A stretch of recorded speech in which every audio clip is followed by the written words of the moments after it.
Video like जरूर कर लीजिए और ऐसे वीडियो लगातार फ्री में पाने के लिए चैनल को तुरंत सब्सक्राइब कर लीजिए और बेल आइकन को जरूर टैप कर लीजिए ताकि आगे भी सारे वीडियो आपको मिलते रहे। यूट्यूब में फॉलो करते हैं तो प्लीज ये वाला फ्री टेलीग्राम चैनल जरूर ज्वाइन कर लीजिएगा। सारे नोटिफिकेशन सारे अपडेट यहीं पे आते हैं, ध्यान रखिए। नमस्कार दोस्तों, एग्ज़ाम प्रिपरेशन के यूट्यूब चैनल पर मैं प्रियंका एक बार फिर से आप सभी का स्वागत करती हूं। यूपी पीसीएस प्रीलिम्स के लिए हम लोग सेक्शनल टेस्ट सॉल्व कर रहे हैं, जो कि टॉप 1000 क्वेश्चन की सीरीज़ है। इसमें हम लोग हर सब्जेक्ट के 100 क्वेश्चन सॉल्व करने वाले हैं। एंशिएंट हिस्ट्री के क्वेश्चंस हो चुके हैं और अभी फुल हिस्ट्री का टेस्ट सॉल्व कर रहे हैं। कुछ क्वेश्चंस पहले करवा दिए हैं, आज आगे उन्हीं के कंटिन्यू करेंगे। और इसके साथ ही जो बच्चे पेड कोर्स ज्वाइन करना चाहते हैं उनके लिए गुड न्यूज़ है कि आपको अभी सभी कोर्सेज पे, आप ऐप से कोई भी कोर्स ज्वाइन करते हैं, सब पे आपको 50% का डिस्काउंट मिल जाएगा। इसके अलावा यूपी ट्रिपल एस सी पेट की प्रिपरेशन करने वाले बच्चों के लिए अच्छी न्यूज़ ये है कि आपको 80% का डिस्काउंट मिल रहा है। आप कोई भी कोर्स परचेज कर रहे हैं उसमें 50% है, लेकिन जो पेट वाला है ज्ञान सर एजुकेशन ऐप आप डाउनलोड करेंगे 80% का डिस्काउंट मिलेगा। मात्र 199 में आपको कंप्लीट कोर्स मिल रहा है। उसके अलावा और कुछ नहीं पढ़ने की ज़रूरत है, जितना पढ़ाया जा रहा है सिर्फ उतना कर लेना है। और 99 रुपये में आपको टेस्ट सीरीज़ मिल रही है। 25 फुल लेंथ मॉक टेस्ट है जिनको आप सॉल्व करके अपने एग्जाम में बहुत ही अच्छा स्कोर ला सकते हैं। ठीक है, जो कंटेंट है वो एग्जाम ओरिएंटेड है, जैसे प्रश्न आपके एग्जाम में पूछे जाते हैं वो सब दिए गए हैं और उतना तैयार कर सकते हैं। तो ये जानकारी आपके कोर्स से रिलेटेड है। आई होप आपको समझ में आया होगा। स्टडी फॉर सिविल सर्विसेज के ऐप से अगर आप कोई कोर्स लेते हैं 50% का डिस्काउंट है। यूपी पीसीएस का ले रहे हैं या फिर आरओ मेंस या फिर अभी न्यू वैकेंसी आ रही है आरओ की, उसकी तैयारी के लिए। और इसके साथ ही ज्ञान सर एजुकेशन ऐप में आपको एलटी ग्रेड का भी कोर्स मिल जाएगा जीएस का। ठीक है, वो भी 50% डिस्काउंट पे है। तो काफ़ी कम प्राइस में आप बेहतर तैयारी कर सकते हैं स्टडी फॉर सिविल सर्विसेज से। ज्ञान सर कूपन कोड है, अप्लाई करेंगे आपको 50% का डिस्काउंट मिल जाएगा। तो चलिए आज की क्लास स्टार्ट करते हैं, जिसमें हम लोग डेली कुछ क्वेश्चन सॉल्व करते हैं और हिस्ट्री के कुछ क्वेश्चंस मैंने पहले कराए हुए हैं, आज उनके आगे कंटिन्यू करेंगे। 51st क्वेश्चन है, ध्यान से देखिए। Choose the correct option from the following. आपके सामने 3 स्टेटमेंट हैं और बताना इन तीनों में से कौन कौन से स्टेटमेंट करेक्ट हैं। पहला है, भारतीय उपमहाद्वीप में कृषि का सबसे जो प्राचीनतम साक्ष्य है वो यूपी के संत कबीर नगर जिले में लहुरा देव स्थित है, वहां से मिला है। नेक्स्ट है, भारत में पहला मानव जीवाश्म का जो साक्ष्य है वो एमपी के पश्चिमी नर्मदा क्षेत्र में मिला है। थर्ड है, सिंध में बेलन नदी के तट पर स्थित है मेहरगढ़।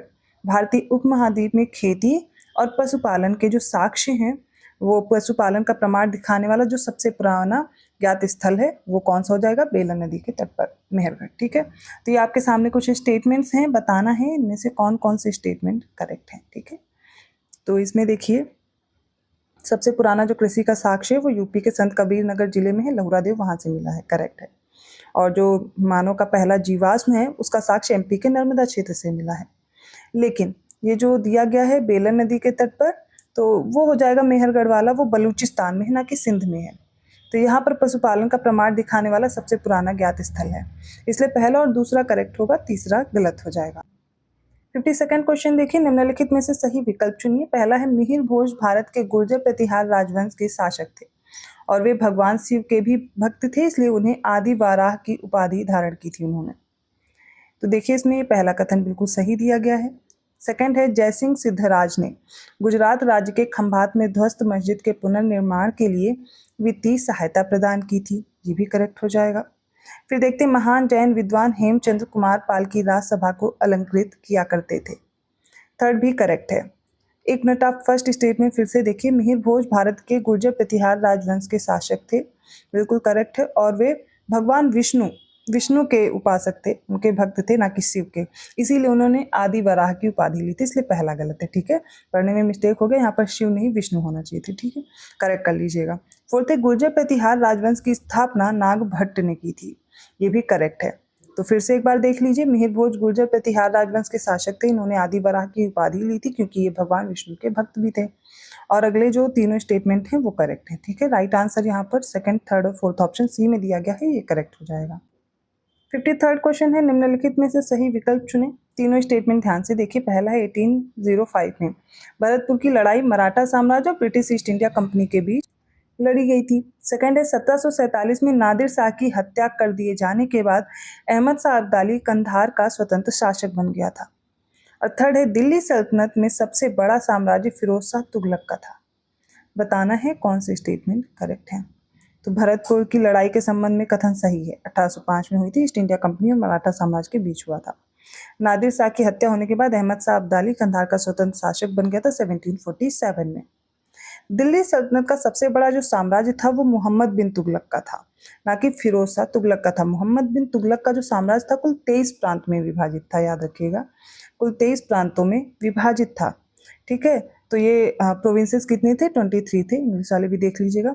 यहाँ पर पहला और दूसरा कथन सही है और वो होगा ऑप्शन ए। 54th क्वेश्चन है, निम्नलिखित में से कौन सा विकल्प सही नहीं है? पहला है वातापी के संस्थापक पुलकेशिन प्रथम थे। सेकंड है परिहासपुर के संस्थापक ललितादित्य थे। थर्ड है विधा साल भंजिका के लेखक राजशेखर थे और विशुद्धि मग के लेखक बुद्ध घोष थे। कौन कौन से इसमें करेक्ट हैं? तो वातापी के संस्थापक कौन थे? पुलकेशिन प्रथम। परिहासपुर के संस्थापक ललितादित्य और विधा साल भंजिका के लेखक राजशेखर थे। विशुद्धि मग के बुद्ध घोष थे। सारे करेक्ट हैं, इसलिए ऑप्शन डी चूज करिए। 55th क्वेश्चन है आपके सामने, निम्नलिखित में से सही विकल्प चुनना है। पहला, कालीबंगा एकमात्र हड़प्पा कालीन स्थल था जिसका निचला शहर भी दीवार से घिरा था, सही हो जाएगा। कौटिल्य के अर्थशास्त्र में उल्लिखित पन्याध्यक्ष, इसका क्या अर्थ था? तो वाणिज्य विभाग का अध्यक्ष था पन्याध्यक्ष। बलूचिस्तान में स्थित सुतकांगेडोर हड़प्पा सभ्यता का सबसे पश्चिमी स्थल है, ये भी करेक्ट है। आपको कमेंट करके बताना है सबसे पूर्वी स्थल कौन सा है। ऑप्शन डी करेक्ट होगा क्योंकि तीनों कथन सही हैं। 56th क्वेश्चन देखिए, निम्नलिखित में से सही विकल्प चुने। पहला है सिंधु सभ्यता से प्राप्त मोहरों में नीम के वृक्ष की आकृति मिलती है। सेकंड है सातवाहन काल में राजभाषा के रूप में प्राकृत भाषा का प्रयोग किया जाता था। थर्ड है इब्न हरकरण ने रामायण का फारसी अनुवाद किया था। तो देखेंगे सिंधु सभ्यता से प्राप्त मोहर में किस पेड़ की आकृति मिलती है, तो यहाँ पर पीपल का वृक्ष होना चाहिए, पहला गलत हो गया। सातवाहन काल में राजभाषा के रूप में प्राकृत भाषा का प्रयोग होता था और रामायण का फारसी अनुवाद इब्न हरकरण ने किया था, ये भी बिल्कुल सही है। तो राइट आंसर है 2 और 3, ऑप्शन बी सही हो जाएगा। अब इस प्रश्न में हमें बताना है इनकरेक्ट ऑप्शन कौन सा है। तीनों स्टेटमेंट देखिए। दिल्ली सल्तनत का अंतिम तुर्की सुल्तान नासिरुद्दीन महमूद था जो कि तुगलक वंश का भी अंतिम सुल्तान था। सेकंड है हुमायूं ने अमीर अकबर की उपाधि विद्वान ख्वांद मीर को प्रदान की थी। थर्ड है रोशन अख्तर जहांगीर द्वारा बनाए गए मयूर सिंहासन पर बैठने वाला अंतिम शासक था। इनमें से कौन कौन से कथन सही हैं ये हमें बताना है। तो पहला और दूसरा तो बिल्कुल सही है, तीसरा गलत हो जाएगा और यही हमारा राइट आंसर है। क्यों गलत है वो भी देखिए।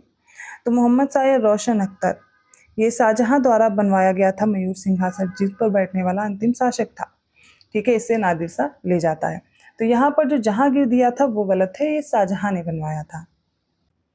58 क्वेश्चन देखें, निम्नलिखित में से सही विकल्प का चयन करें। पहला है शूद्रों का उल्लेख ऋग्वेद के 10वें मंडल के पुरुष सूक्त में मिलता है।